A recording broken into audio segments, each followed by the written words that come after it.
আমাদের সময়ে স্কুল ছুটি হওয়ার পরে এরকম কখনোই করি নাই, বা আমাদেরকে করতে দেওয়াই হয় নাই।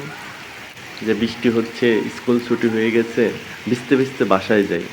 বৃষ্টি হচ্ছে মানে ক্লাসের বাইরে যাওয়া নিষেধ, বাসায় থাকলে বাসার বাইরে যাওয়া নিষেধ। আমাদের কত বাধা বিপত্তি ছিল, কিন্তু এদের দেখেন, এরাই জীবনের স্বর্ণ মুহূর্ত উপভোগ করতেছে।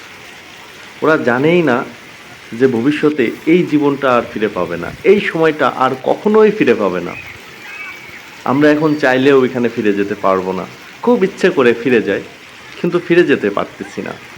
যারা এই মুহূর্তটা উপভোগ করতেছে না, জানালা দিয়ে দেখতেছে, রেলিং ধরে দাঁড়িয়ে আছে, আমি তোমাদেরকে বলতেছি, তোমরা ভবিষ্যতে কি পরিমাণে আফসোস করবে যখন এরকম একটা দৃশ্য তোমার চোখের সামনে পড়বে যে সবাই কি সুন্দর আনন্দ করতেছে, বৃষ্টিতে ভিজতেছে।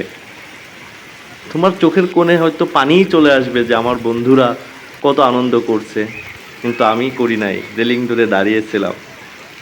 বিশ্বাস করো, এরকম দৃশ্য দেখলে তুমি কান্নাই করে দিতে পারো, যেমনটা আমার এখন মনে হচ্ছে।